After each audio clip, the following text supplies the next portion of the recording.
I sometimes wake up in a cold sweat. In my nightmare, I'm a CEO of a Bitcoin mining company. Look, there's a cutthroat business out there running Bitcoin mining companies. And I have to scour the earth for the lowest energy prices. And the supply of the thing that we mine gets cut in half every 4 years, reducing my profits by 50%. Who the heck would want to run such a company? Who would want to operate in such an industry? And what kind of crazy weirdo people would buy shares in such a company? Potentially you if you're listening, because there is a compelling reason why Bitcoin mining stocks could actually explode in the coming year. And let's lay out the bull case here for this, and for good measure, also some reason for caution. Okay, we got to look at the other side of the coin too. So let's look at Bitcoin mining stocks and Bitcoin miner ETFs. Now, there are currently 6 Bitcoin mining companies listed on the NASDAQ with a market cap of over $1 billion. We have Marathon Digital, which has a market cap of more than $5 billion. CleanSpark currently is second. We have Riot Blockchain in at third. Fourth is Core Scientific. Maybe you heard about Core Scientific. The company actually filed for bankruptcy back in December of 2022 and has actually since exited bankruptcy. They're back. They're doing stuff. They're restructuring the debt and they're relisting shares on NASDAQ. So yay for those guys. This is just, of course, to show you how brutal the industry can be and how risky it is to try to pick these individual Bitcoin mining stocks. It's a rough game out here. That's why it's nice that there's also ETFs. Now, an example of that is the VanEck Digital Transformation ETF, which includes Bitcoin miners as part of its broader focus on digital transformation stocks.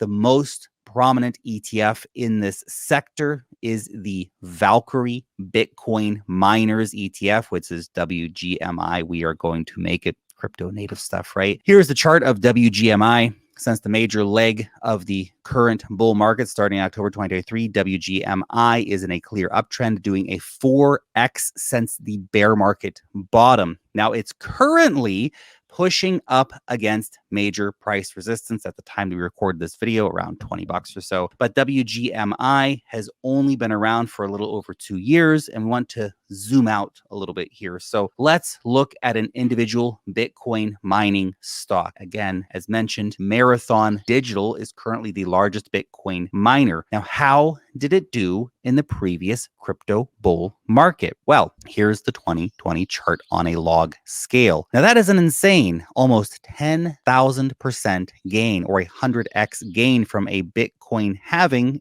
in May 2020 to Bitcoin's bull market peak in November 2021. That's just, dude, that's crazy. Here's Riot Platforms, another big US miner. In the same period, a neat 40x from halving to bull peak. This is outperforming Bitcoin. Not too shabby, right? This tells us that these mining stocks have the potential to massively outperform. They did it in 2020 and 2021 in the bull market, okay? Because during that time, remember, 100x, 40x, Bitcoin did about 7.5x from the 2020 halving to the 2021 bull market peak. So you could have more than 10 times outperformed that, okay?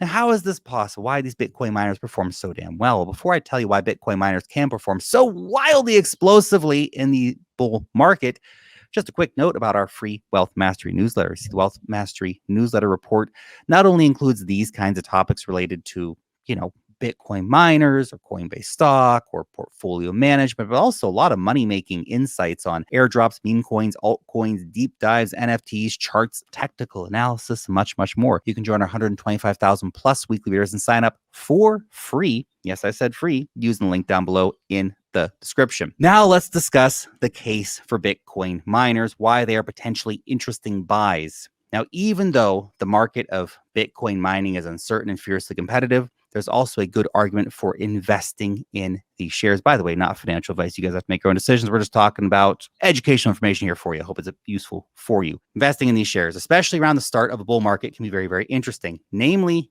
the hypothesis that the profitability of miners has a non-linear relationship with the price of Bitcoin. Now, what do I mean by this non-linearity?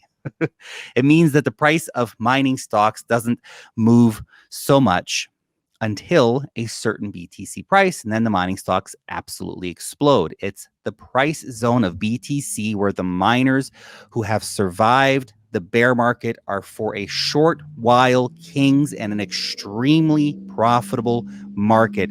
Now, at that stage, with all global mining equipment maxed out, every dollar of Bitcoin price rise is a dollar of pure ka-ching profit for the miners. An example. Imagine that you are a Bitcoin miner and that your equipment allows you to mine exactly 1 Bitcoin per day at a cost of $60,000 before the halving. You sell it for $70,000, making a profit of $10,000 per day. Not too shabby. After the halving, you can only mine 0.5 Bitcoin per day for the same $60,000 daily cost basis. Now, in order to reach $10,000 in profits, the price of Bitcoin must go to $130,000. Okay, 2 times 60K costs and 10K in profits. Okay, when the price goes higher, more and more mining equipment, of course, will end up being turned on across the globe as people look to cash in. Older generation mining machines and miners at facilities with slightly higher energy costs, which might not always have the machines turned on, are going to turn back on. For individual miners, this means that their profitability won't rise as fast as the increasing BTC price. Up to a point. You see, there will come a point.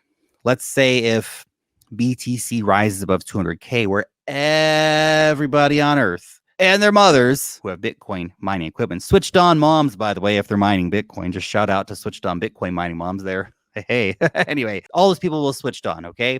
The worldwide mining capacity has reached a ceiling at that situation. And sure, companies will order new equipment, but that takes months. Okay. And then the development of new equipment takes years. And now we've reached the Goldilocks zone where the miners can make huge banana zone, crazy money profits. Suppose the price rises from 200K to 350K. Then the miner who made, let's say, $20,000 profit per day at $200,000 Bitcoin suddenly makes $170,000 profit per day, roughly an 8x in profitability. And share price. Look, this is all a hypothetical example to show you the non-linearity of miner profits.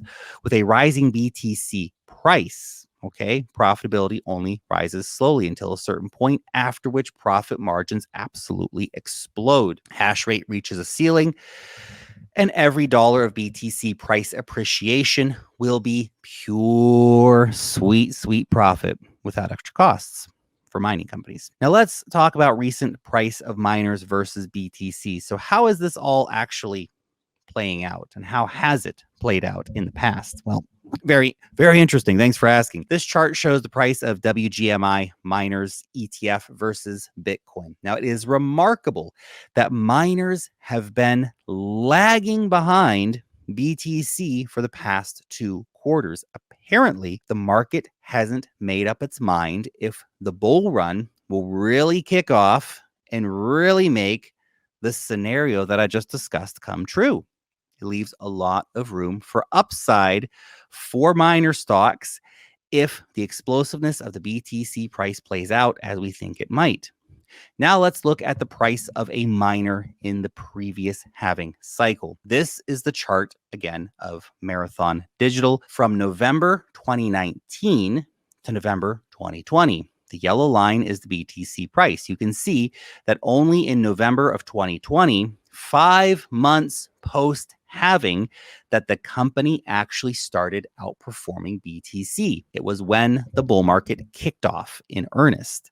Now, if this pattern holds, well, then we would have to wait until maybe, let's say, October 2024 in the current cycle for miner stocks to really start outperforming. So what about gold miners and gold prices? There's something there that we can learn. For some perspective, let's take a look at gold mining. Now, here's a 2-decade chart. Gold is the yellow line, the GLD gold ETF, and the candlestick graph is the gold miners.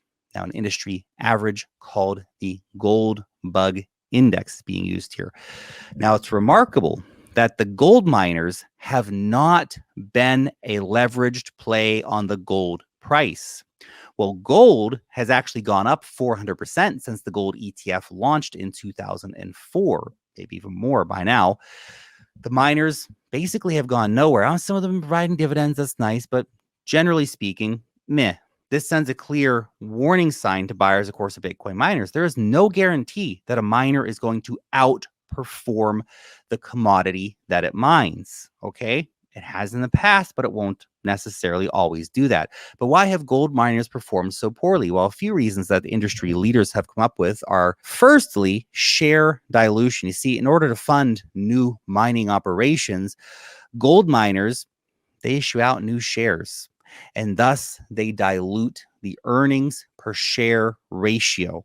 Okay. Second, misallocation of capital. The 2011 gold price peak triggered a wave of capital expenditures into gold, but then the gold price dropped for years, actually. It's pretty gnarly, man. Another one is increasing jurisdictional risks. Not everyone wants a gold mining company to set up shop in their backyard, to put it bluntly. Now, do note that all these factors are in play or could be in play for Bitcoin miners as well. Okay, it's worth keeping in mind. Here too, capital allocation is a tricky factor, and the cost and profitability of different generations of Bitcoin mining machines can, again, fluctuate very wildly, as do energy prices, as do regulatory stuff, right? And Bitcoin mining isn't exactly the darling industry in most countries. You've seen countries kick Bitcoin miners out from time to time. And another factor that might have played a role, for example, in the underperformance of gold miners is the launch of the gold ETF in 2004. You see, before the ETF, owning gold miner shares was really the only convenient way to be able to get some exposure into the gold price. Okay, maybe miners were like that in 2019, 2020, 2021. After all, except for central banks, institutions, etc., you don't see a lot of them buying physical gold, right? And this factor too could dampen the price appreciation of BTC miners. It's worth thinking about, right? Institutions can now just buy the Bitcoin ETF instead of buying miners. They don't need to do it. Or buy MicroStrategy or buy Coinbase. Even more compelling. We're going to have a video on that for you guys soon. Now, look, wrapping up, obviously, guys, there's no guarantee that Bitcoin miners will keep outperforming BTC in a bull market. Obviously. Okay, it's risky. Keep that in mind. There are many factors at play that could throw a monkey into the wrench of the whole thing here, obviously. Still, in case of a raging, glorious, beautiful, perfect bull market in the coming year or so, at the same time, I like to think it's hard to see how Bitcoin miners would not at least temporarily outperform Bitcoin. Think about it. So if you believe in this ultra bullish scenario, then having some miners in your portfolio as a sort of out of the money call option, let's say, is potentially a defendable position. Thanks for watching.